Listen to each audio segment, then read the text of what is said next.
Interview with JP from the system. How did you seize these opportunities and what strategies did you go in? To be honest, there wasn't much strategy to what we were doing. It was just make content and then learn on the go. Obviously, there's always issues when establishing a business. What challenges did you find and how did you overcome those? In the last 5 years, there's been heaps of challenges. At the start, it was more just getting your head around the fact that things don't happen as fast as you suspect them to happen in business. They take time. Working with Tom and Steve at the start was challenging because I felt like I was always ahead of them. I always got reward from helping someone within a consultation. So I knew that I loved coaching people. Interview with JP from the system. First of all, so what is the main service you deliver? Yeah, so we currently run a business which provides education and service in the form of matched betting. So matched betting is the use of bookmaker promotions, specials, offers, bonuses in Australia, where you can use mathematics to guarantee a profit without gambling. So we offer free and paid education in the form of courses, and then we also have subscription models / services for a horse system, a sports system, and then we also have a mentorship program, which is our top tier product. So that's where it all started, and then from there we also branched out into general content. So we have a podcast, and then we spread more information around general mindset stuff, money, habits, thinking, all sorts of stuff that is valuable to the general population. And that's why we have been able to expand, so it's not just focused on match betting. Yeah, perfect. And what year was the business established? 2020 in March was when we first started making the content. It was previously called the Hustler Squad. Now we've branched into the system, and that falls, all those things that I mentioned before fall under that. But previously started as the Hustler Squad, free course, and a Platinum Squad. And then by end of 2020, we started our horse system. Our horse system was formerly known as Trumpy's Tips, which was pretty funny. And then, so that was with Tom and Steve. And I started the Hustler Squad with my best mate back then in 2020. From there, we merged, but the horse system started end of 2020. Hustler Squad started start of 2020. The actual business itself, I think both companies were formed end of December. We actually built a company. Initially, it was a partnership, which is silly in hindsight.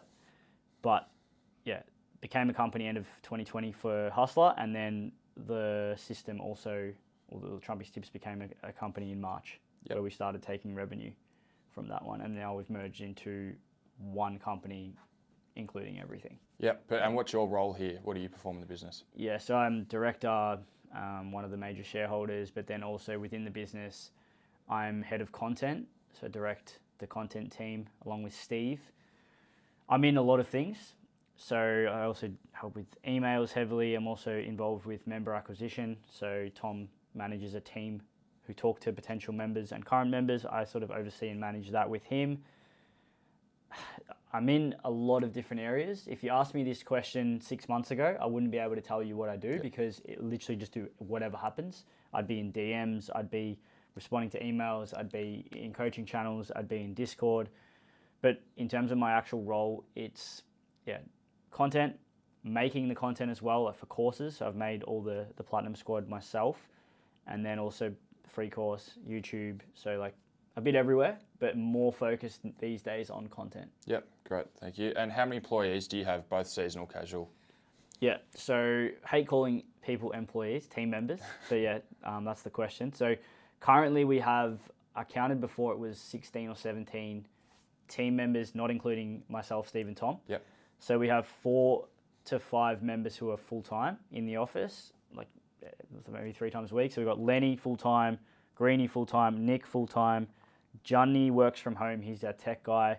We'll then have Roberto editing, Hassan editing, another Hassan editing, Eliza, Angus emails, and then we have 4 coaches and member acquisition team, Marcus, Fudge, Max, and Harry. And then we also have a few people working on tech. We also have Dennis running our sports system. So yeah, around about 15 people. Yep, great. And moving on to business setup, what opportunities did you identify that encouraged you to start your own business? Yeah, so talking specifically about myself, I've always been entrepreneurial minded. Back in high school, back in like 2008, I was selling soft drink cans to people in year 10. Undercutting the canteen by 50 cents. So like I sold a lot of those, probably made like $1,500, and at that age, it's good money. Yeah. And that sort of gave me the itch to learn how money works, and I've always then looked at opportunities where you can, I don't know, someone might see something and they just look at it for what it is, and I'm looking at how I can profit off that. That's just how I think. So that then went into university. I studied osteo in uni, and then realized pretty quickly that it wasn't my passion, and I'd always be doing other things on the side. So whether that be selling stuff on eBay, got into like clothing, got into iPhone stuff, chargers, cases, whatever I saw as an opportunity, I would try and get involved in. A lot of fingers in all different pies. Nothing really stuck until 2014. I learnt matched betting, made 300,000 off it over the next 6 years. And then by the end of that period of time, COVID hit, there were lockdowns. I was practicing as an osteopath after studying for 5 years. I then looked at it and said, well, I'm not really happy with this. I don't really enjoy it. My dad was sick with motor neuron disease, so he had a terminal illness, so that was kind of playing on my mind. I cut the osteo off. My best friend at the time said to me, let's make a business where we teach match betting to USA. A week later, started making course content, identified a massive hole in Australia where there was not really much good education for what was out there, and then that became the opportunity that we saw. But for me, it was an opportunity to actually, deep down, I've always known that I would be or want to be the best at something. And osteo, I knew I would never be the best at it. Yeah. And I was always looking for that thing. And eventually, I think I found that thing now. So that was the opportunity for me internally. But seeing it as a business, it was like, there's no one else doing this to the level that I think we can do it. So let's enter into that. Yeah. And what opportunities, how did you seize these opportunities, and what strategies did you go in?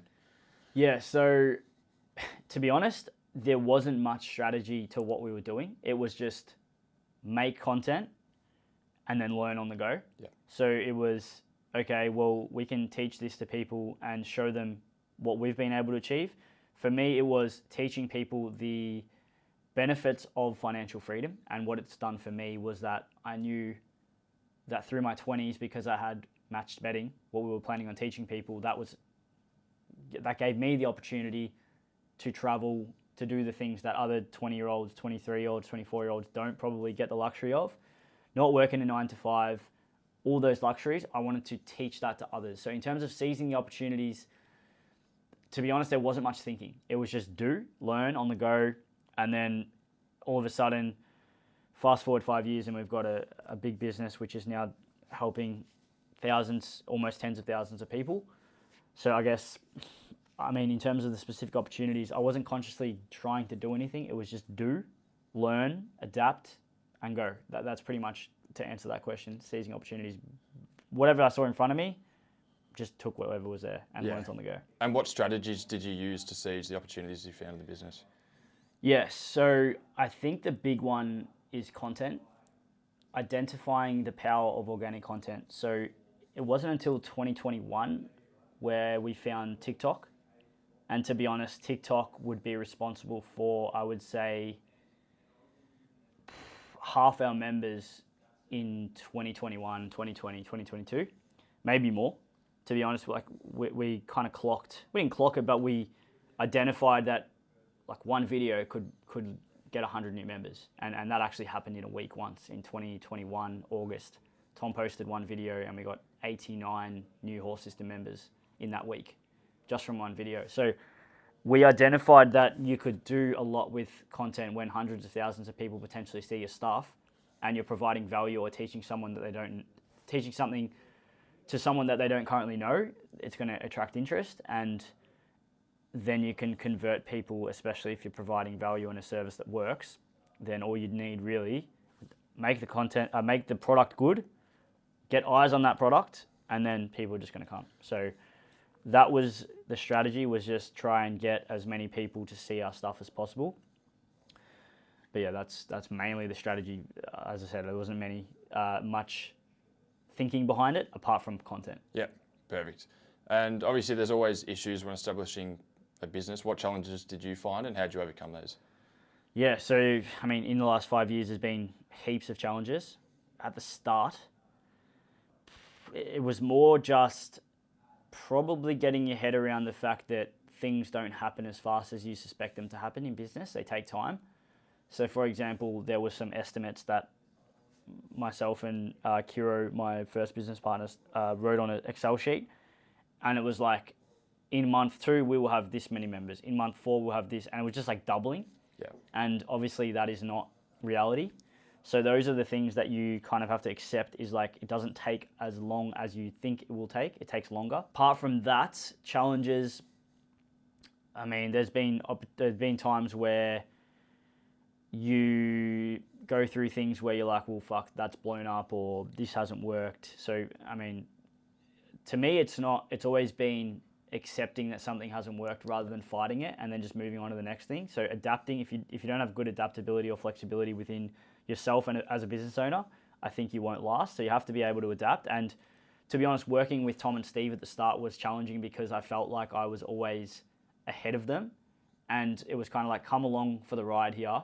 You guys don't know anything. I only know 6 months worth of business stuff before you, but we're going in and we're giving this all. And I guess one of the main challenges, especially through 2020, 2021, 2022, was that they both probably weren't all in yet because they both worked other jobs, full-time jobs, whereas this was my job. Like, I didn't have a job. This is my business. So getting other people on board to care as much as you do at the start was hard. Nowadays, the challenges, I don't know if the question is around challenges now or just starting, but yeah, whatever in general, just. But yeah, challenges now would be, I mean, it's endless. Like, for me personally, it is accepting that you need to let other people do roles and you can't control everything. So like I said, 6 months ago, I was involved in almost anything in the business, and I thought everyone had to be involved in everything in the business in terms of directors. But these days it's like, well, JP, you're in charge of this. Tom, you're in charge of this. Steve, you're in charge of this. And we go our separate ways. We report back weekly and go from there. Previously, that seems very logical for people because that's how most businesses work, but we didn't do that. We were just like, everyone does everything at the same time, and it's just, you realize pretty quickly that your resources are all overlapped and wasted and not working efficiently. So that is a main challenge for me, to be able to accept that, okay, trust that person to do that, trust that person to do that, let it burn, don't care about it, focus on what you're doing, make that the best it can be, come back to that later if you can fix it up. But if you try and do 100 things at once, they're all going to be shit. So yeah, that's been my main challenge, among other things, but yeah, they're the ones that come to mind. And in terms of initial objectives, what were they and how have they changed over time? Yeah, good question. So my initial objective personally, believe it or not, was never around making money. Now, people might not believe that, but because I was already in a position where I had money from matched betting, I wasn't desperate to make more money from business. For me, it was, I want to find something that I enjoy and am passionate about and I'm good at. And yes, it will make me money if it's done properly. But the motive was building something that I could be the best at. And I knew that with Osteo, I could not be the best at it. As soon as I canned it, I got clarity around, fuck, I needed to delete that from my life. And then I was like, well, this is actually pretty cool.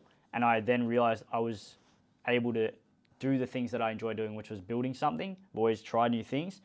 But then secondly, it was, even though I hated Osteo, I always got reward from helping someone within a consultation. So I knew that I loved coaching people or helping people, but then I hated the actual setting. So I combined those two things. I like building shit and I like coaching people.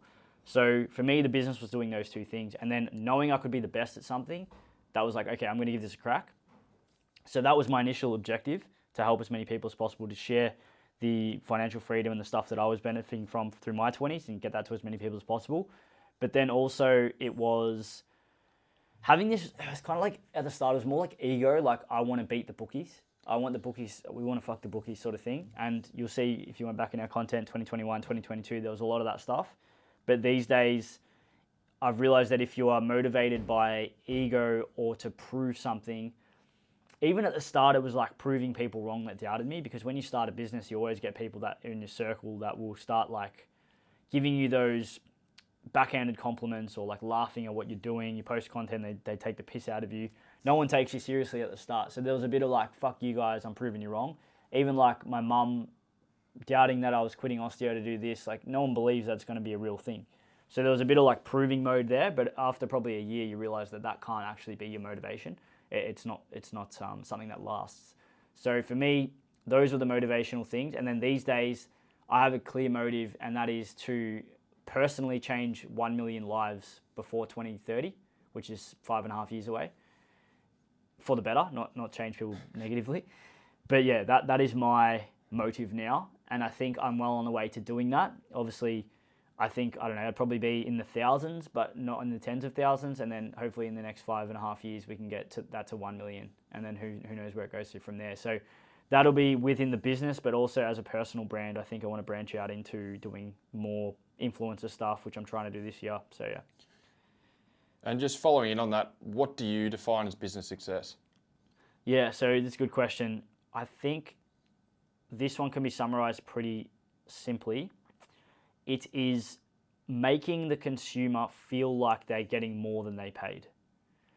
So getting value. So if someone invests or spends $1,000 on your product, I would expect that product to be good if that consumer feels like they got more than $1,000 worth out of that product. Now, obviously, there's going to be subjectivity involved here. Some people have a higher level of entitlement or higher level of expectation. Someone might see something that you feel like not valuable that they think is amazing. Last week, someone messaged me and said, your spreadsheet provided in the Platinum Squad is worth 1,000 on its own. And it's like, brother, there's 30 hours of content as well. Someone else might look at it and be like, I've watched all this and I know 90% of it, it's not worth it. And those people are like hard to deal with because they forget that even though they know maybe 50% of it, or they think they know 90% of it, they don't see the upside because they're so focused on the downside or the cost of what they paid, and they kind of dissociate from that. But for me as a business owner, a successful business is providing value to consumers more than they feel like they've been paid. Secondly, you want people to come back and feel like they should come back, because if they don't, they miss out. So you can only do that by providing value to them. If you provide shit product or shit service, they're not going to come back, and there's no reason for them to come back. So if your value is good, if you're providing care to your members as well, that's the third one. Value, wanting to come back, and then care. Making your members, consumers, customers, whatever you want to call it, actually feel like you care. Again, this was something I learned in osteopathy. Whenever I was taking people through consults, most health practitioners always try to get people back for 10 sessions. You go to a physio, hey, we're going to book you in for 10 sessions. It's like, how do we know we need 10 sessions? Whereas I was like, okay, cool. You've done this session today. If you feel good next week, don't come. If you want to come back in a month, come. That person then knows you're not trying to just get their money. You're actually trying to care for them. So I've put this into our business as well, and I think people know that within our community. The members feel this. They get personally coached. The content actually tries to help them. We personally talk to people. So there's an element of care in there as well. So they're the three things. Yep. And what lessons did you personally have to learn through the process of starting your own business, obviously working by yourself and then with others? So in terms of actual lessons, I've worked out through not only our own experience, but other people's as well. If your motive is on the wrong things as a business owner, it won't last. So I've seen other people come into not only this industry to try and copy us, but also in other industries and fail because their focus is on making money. Their focus is on the short term, on revenue, and it's not the things that I was talking about before, care, value.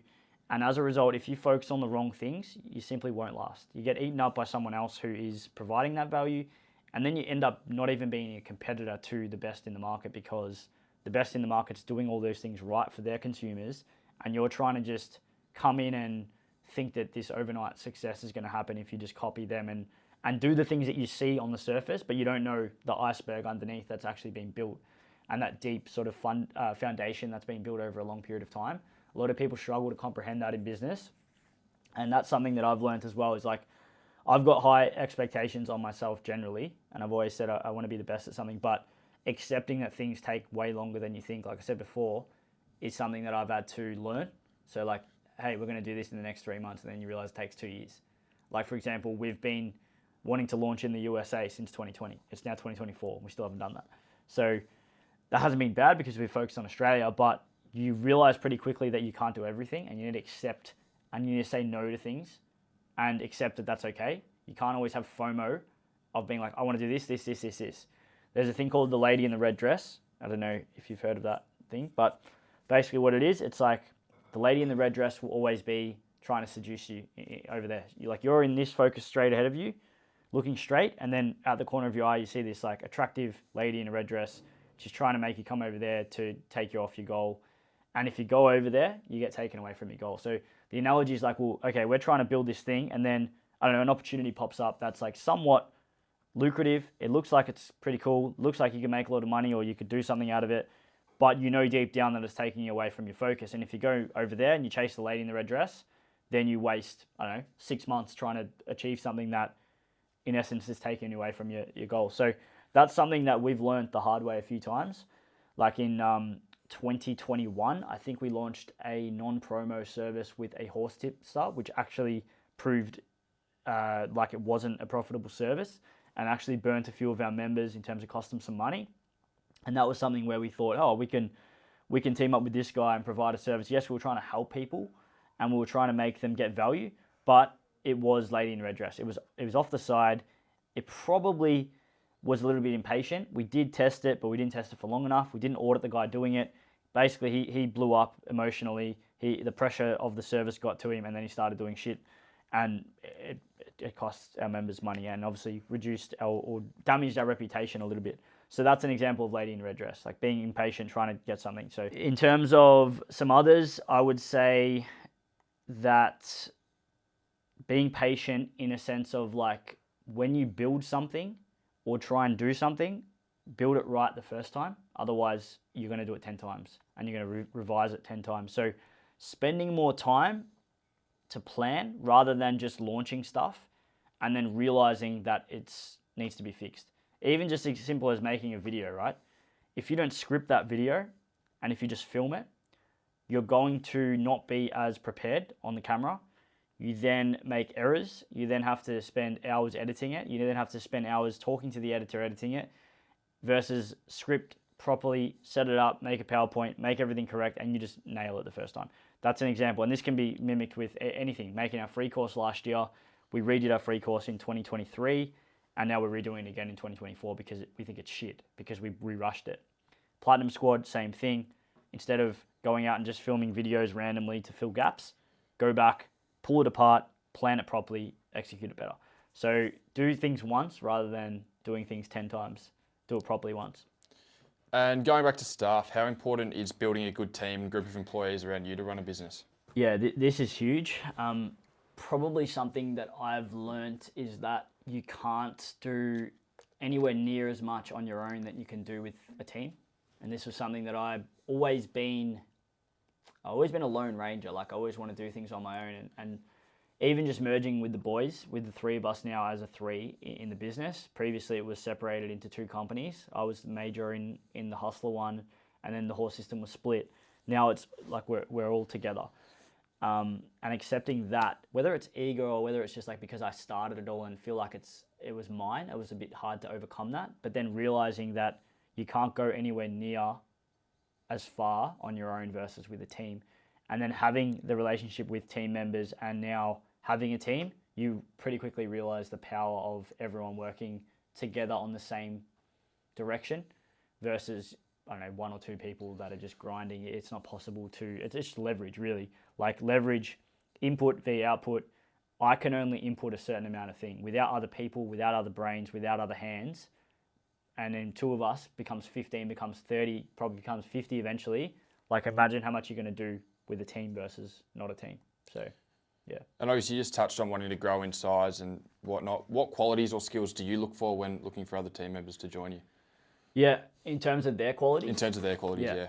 This is something, funnily enough, we didn't look at when we were hiring until probably this year, and we've learned hard lessons in hiring. We've learned that it's almost always the fault of us rather than the person we're hiring.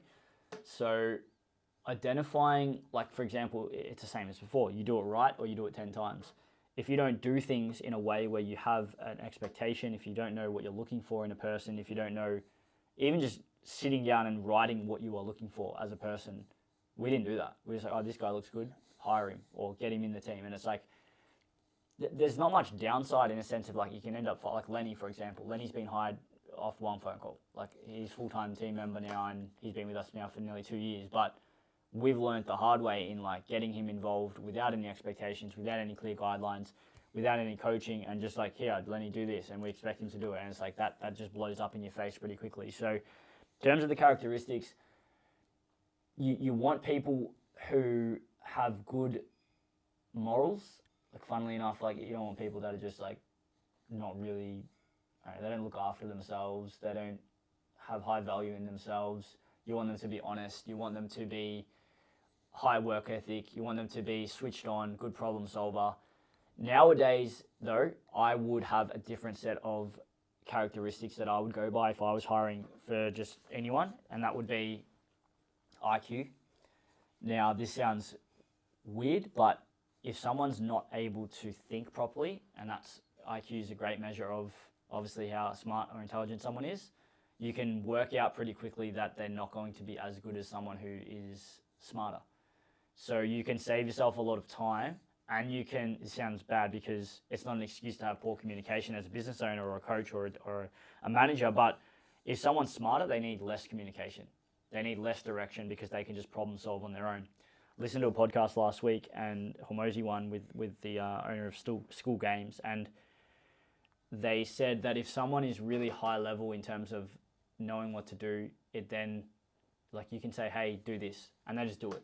Versus someone who's dumber, sounds bad to say, but if someone who's not as capable intelligence-wise, you need to literally coach them through every single step of a process and be like, do this, do this, do this, do this. Whereas someone else, you just send them one sentence and they'll get it done.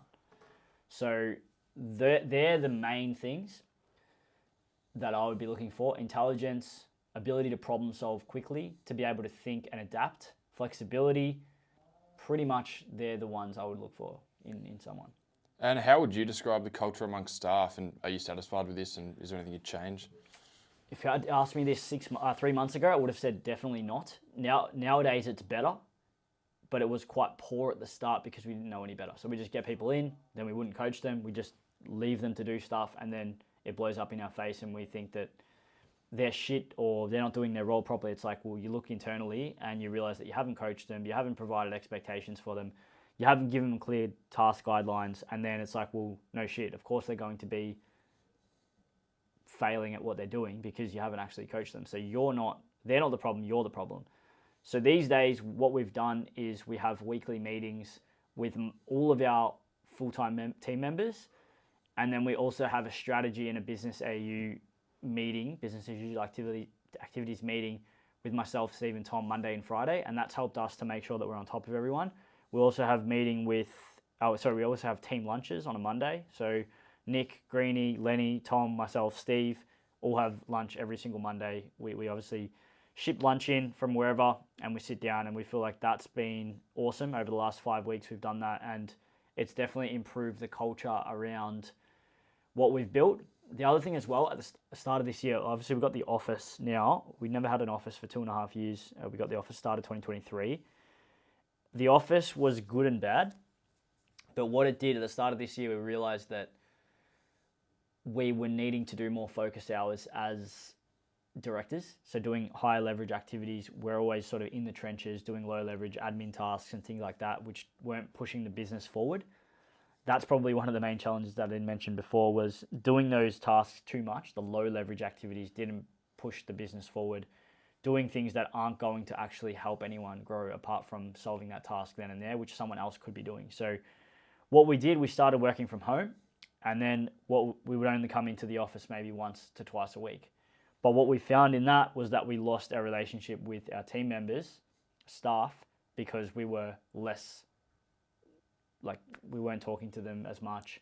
We weren't in person with them. So that dropped off, and the culture definitely dropped off. So we went too far one way, but now we're back this way because we have 3 times in the office a week, or 2 times, and then a team lunch, and that's been massive to fix that. So just kind of swinging the pendulum back towards the way where we want it. Yep. And more related to you personally, what qualities do you believe have been most instrumental in your success? And, how do they shape how you are as a leader? Yeah, a good question. What I said before around wanting to be the best at something, I think that one is my main strength. And also not giving up. having the foresight to be able to see what can be built over a long period of time. I think that's something that is definitely my biggest strength, is like, okay, I can see this, and in 3 years' time, I can see that being built. Like, I actually can see the vision, and someone else might look at that and just call me an idiot. And that's happened over the last 4 or 5 years. Like, even the boys call me like delusional sometimes, not as much now because they've bought into those same beliefs and the foresight, they can see it too. And once everyone's seeing that vision, and then it becomes really powerful. For me, I've seen those things always in anything, and that's why I can get into things and just make it happen. I think a number of different things, but mainly around belief that I can change the outcome of anything or control the outcome. Now, that is a double-edged sword, because if you can try and control everything, you become a little bit too controlling of things. But like, I don't believe in luck personally. So I think that if you want something done, if you put enough hard work into it and you just keep making it happen until it happens, you can achieve anything. And that's what I've applied personally to this business, and anything I've achieved is like, just get it done and make it happen. Don't leave things up to chance. Hormozy says, if your plan involves luck, it's a shit plan. And I fully agree. I don't believe in luck, full stop. And I think anything that's been created in the world is being created out of hard work or opportunity that's been taken and a choice that's been made. So for me, it's like identifying those things and making sure it happens, and having the foresight and the patience to be able to stick around long enough and accept that things aren't going to take time, but if you show up long enough, you'll get it done. And do you have any weaknesses or areas for improvement as a business owner? Definitely. Like I said before, I'm self-diagnosed, I'd say ADD, ADHD maybe, I don't know. I've never had tests or whatever, but I can people use this as an excuse. I don't think it's people like to call it a disease. It's just a summary of characteristics. So that is probably I have most of the characteristics of that.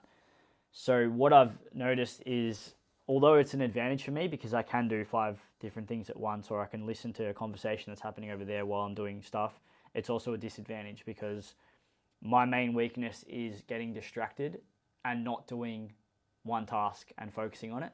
And that's something that I'm consciously aware of, that I'm always improving. So I know that if I'm in the office, I'll talk to Tom or talk to Steve or talk to Lenny, versus if I'm sitting there in front of a computer and there's no distractions, I'll get more work done. So identifying those things, as well as that, accepting that people aren't of the same belief as me all the time. So like at the start, getting frustrated that someone might not believe the same thing as you, or you have to convince them all the time. That's been a challenge and a weakness. I wouldn't say this is a weakness, but it can definitely cause problems. I care too much sometimes about other people and try and help them when potentially they don't ask for help. So I can get into arguments where I'm like telling someone what I think they should hear because I know that would help them, but they can't see that, and then they think I'm trying to piss them off, when in reality I'm just trying to help them. So I can be very blunt and honest and very ruthless with my feedback to people, and I don't have a filter. So like if I think something's shit, I'll tell them it's shit, but it's not personal, and then other people might take it personally. So that's been a weakness. I have to actually get better at my communication, and communication in general. It's like, well, I might have something that I can see foresight of like something crazy that's going to happen, but I can't actually communicate that in a way that someone else can comprehend that doesn't have that belief. So that's been something I've been working on and will continue to get better at. And what do you just enjoy most about running your own business? It's, like I said before, the control that you have. You can choose to work as hard as you like or as little as you like. And knowing that you will get the results based on those outcomes or those inputs, you can choose. Like if you want to be lazy, you'll get shit results. If you want to be a hard worker, you'll get good results. So having my own business means that I get to choose what to do. Like if I want to work 100 hours in a week, I can. If I want to work 60, I can, because I have enabled myself to get into that position. Whereas if I was working a 9 to 5, I don't like the fact that there's no upside apart from my hourly rate or my salary. Like, it sounds bad because some people watch this and be like, well, some people like that though. Some people like the security of a 9 to 5. I personally don't like that because there's no upside. I like to look at the upside of things. This business has no cap. Really, it can grow to as big as we like it to. That's pretty cool. And waking up every day trying to change people's lives is a pretty cool thing that I enjoy. Like I said, I want to change 1 million lives, and to call this something that is work. I don't personally think this feels like work to me. Like I'm sitting here and someone's interviewing me for a uni project. Like that's pretty cool. And I feel like I'm just a kid who I'm 32 now next week. I feel like I'm still a kid just having a crack. So it's like, yeah, it's you can control your destiny is what I love about business. And you can kind of choose whatever you want. You can take it however hard or slow you want to go. And just broadly speaking, what do you find challenging about running a business? Yeah, like I said before, being able to accept that you can't control everything has been one.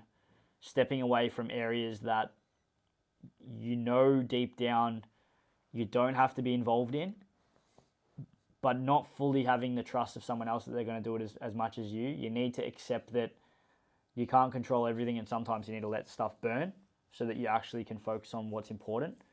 Because if you don't, you'll always get held back. And yeah, that's something at the start of this year we had a big sit down. It's like, well, we're all trying to do all these different things and we're spreading ourselves too thin, and then the business is not moving forward. Accepting that you just need to accept that's someone else's problem. You focus on your things, having the trust that everyone's going to get that done. That's something that was a challenge. Now it's fine. We have full faith in each other, myself, Tom and Steve, that we're all getting our shit done. Whereas before it was more like, well, I don't really think that Steve can do that as good as me, or I don't think Tom can do that as good as JP, or whatever. It was all that. That's a kind of the thinking we had. So that's a challenge. The other thing as well, this one's hard because I feel like I'm a perfectionist and I always want something or think something can be better, and that's challenging.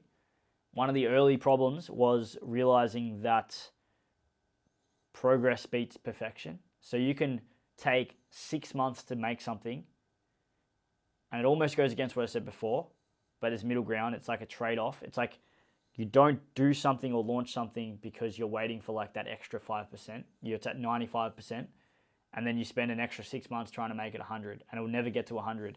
And then you delay all that progress of just launching it. You need to realize that sometimes progress, most of the time, beats perfection. Yes, don't make a shit product, but sometimes you just need to accept that you can't do everything all the time. And internally, if you are towards that perfectionist spectrum, you're always going to think something else can be done. There's always going to be more to do. And then you're always chasing higher ceilings, which is dangerous because then you're never satisfied. So for me personally, that's been something that I can feel internally is like, if you asked me my goal 2 years ago, it would be probably to spend less time working. However, now I've realized that whether this is right or wrong, that's potentially a limiting belief because I actually love working. Whereas people tell you got to have like balance, work-life balance. It's like now we're like, okay, well, do you? Or do you just do shit you like doing? Like I know that I love training in the gym, so I'm prioritizing that. If I don't do that, I feel like shit. That's been a challenge for me, not training enough, not looking after my health, even though I'm still healthy, I'm not fat or anything. But previously when I was in my 20s, I was obsessed about my training. I'd always do that first. Now as business has progressed, that's been my priority. Getting my priorities right, that's been a massive challenge. Balancing things with partner, work, fitness, family, that is definitely the most challenging thing about this business. But then realizing that, hang on, you don't actually have to have equal share. There's times where you need to just prioritize business and then you draw back, have a rest, recover, do that again. But accepting that you need to communicate with the people around you, and if you don't have the support networks in front of you and around you, you're going to run into problems. So initially trying to convince myself that you need to have work-life balance, when in reality I probably just wanted to work. That's something that I've now accepted. I love working, so do it, and it communicates to the people around you that you love working. The other thing as well is that there's always more to do. So you can finish your task and then there's something else that you have seen that is an opportunity. So when you're always thinking in that entrepreneurial brain, you're always thinking, what else can I do? What can I do next? What can I change here? So that's a bit dangerous. You're always like, I'm never satisfied. There's always going to be something. The main thing that I probably hate about business is that it's like, there's never a time where I'm sitting there and my brain is off. It's always on. Even just like having dinner with partner, my brain's always thinking about business. It's hard to switch off sometimes. 2 years ago, I wanted that switch off time. I think it would be good every now and then, but now I actually enjoy it. At the same time, I don't like it sometimes. So it's like a little bit counteractive. And if we break down your customer demographics, what are the key demographic groups that make up your primary customer base, and how have you tailored your services to kind of attract these specific people? Yeah, so initially we didn't really have any target consumer or member. It was just we identified that people between the age, male, between the age of 18 and 30 was what we seemed to be getting a lot of, because they were relating to our content. People who want to make money, people who have time, people who want to invest in things. We realized that they were getting consistently, the content we were putting out was appealing to those people.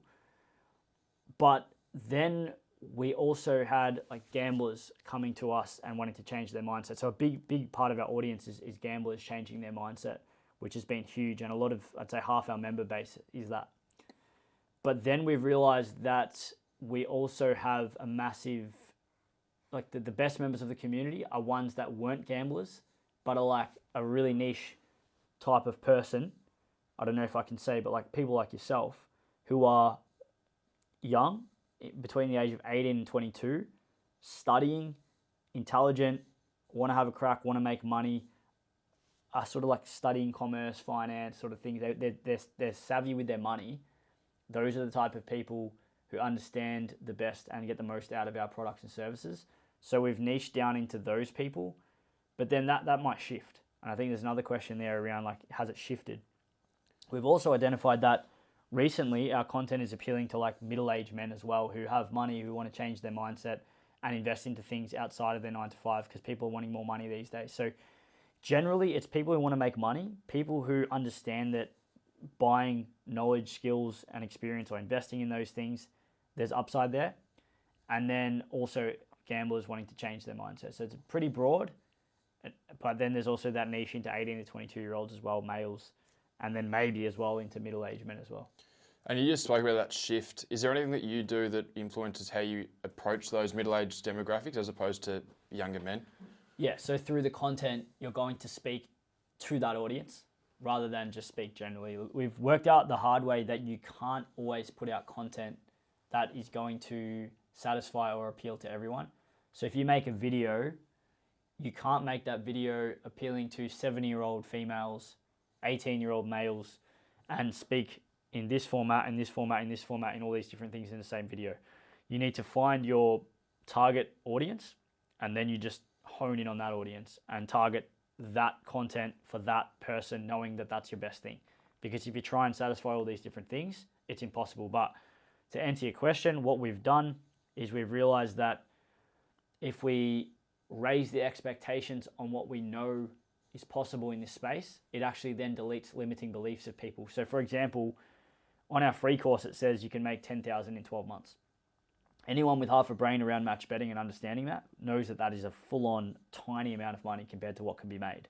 So putting 10K on our free course is actually shooting ourselves in the foot, because all of a sudden, someone who wants to make 100K or 50K just looks at that and thinks, oh, why would I waste my time wanting to make 10K?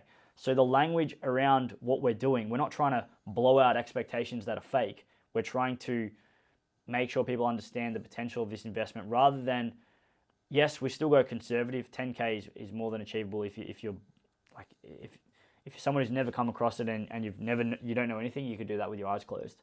But then making it possible and talking about the ideal member, because they don't want to make 10K, they want to make 100K.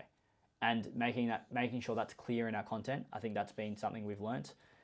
The other thing as well, showing the content and showing the act of what we're actually teaching and offering is really important. It's all good and well to talk about it, but we've realized that if we don't show it, people get confused and people don't understand what's going on. So we say we speak Chinese sometimes with our content. Like we can speak in all this language and then assume people understand it, when in reality they don't. So making sure that you understand that they know nothing, you need to be able to talk to the member who knows, or the audience who knows nothing, rather than just spitting out, I do this, and it's like they don't know what's going on. So a few things there. And obviously the online advertising space is huge now for businesses. Where's the majority of your business come from? Is it referrals, words of mouth? Is it advertising itself? What kind of?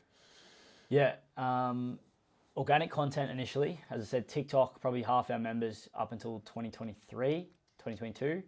Instagram, massive. So all this is just free posting, organic content, not paid.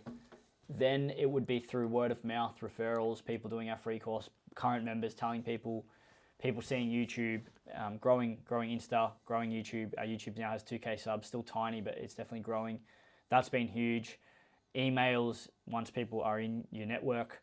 But nowadays, since the end of 2023, we've started paid ads on Instagram and Facebook, and that has been huge. Basically, we've injected just more people seeing our stuff.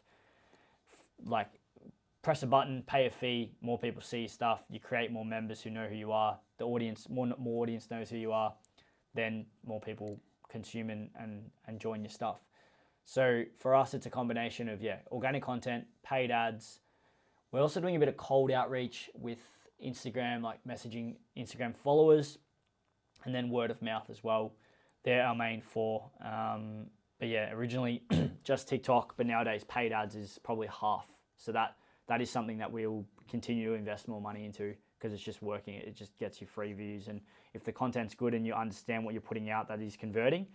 And then we're also doing free calls and calling outbound as well. That's something we've identified and continue to grow that side of our business. And if we shift to more of a competitive advantage side of things, what makes your business different to competitors in terms of, is it cost, quality, customer service? What?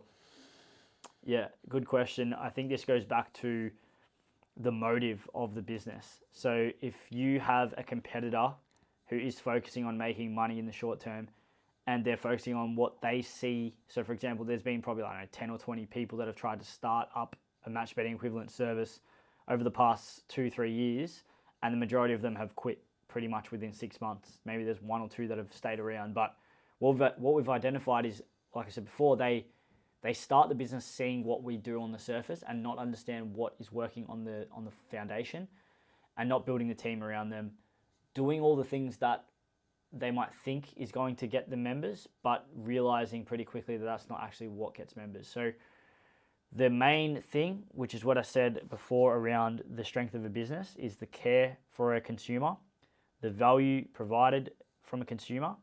But the main competitive edge that I think we have at the system is community and also a focus on mindset.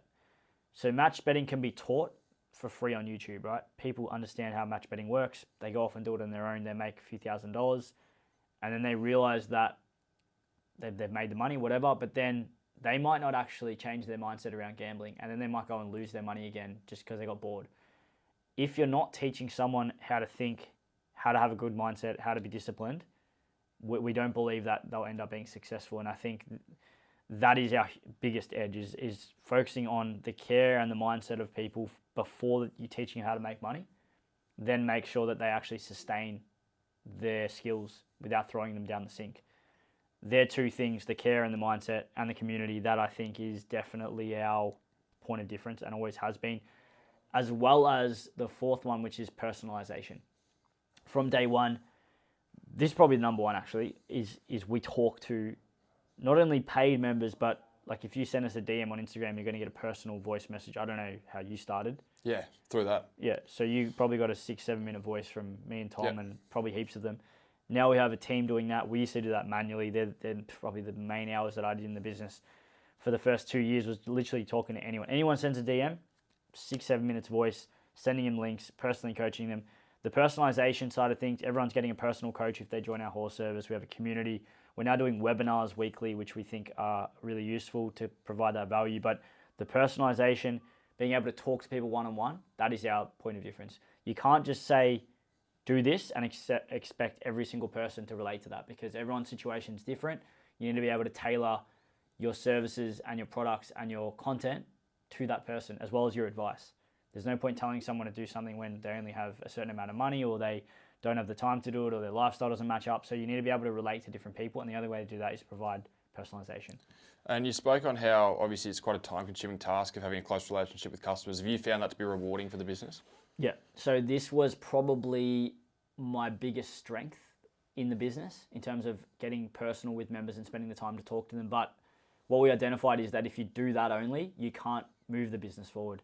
So it's not to say you're going to neglect your members, but you need to be able to create somewhat of the same outcome with a more passive approach. So for example, you make your content better through paid and free, so that you don't need as much personal coaching, and then you can still get personal with your members, but you don't need to spend as much time because the content's actually fixing the problem rather than you having to explain everything. For example, someone might ask, how much money do I need to start, right?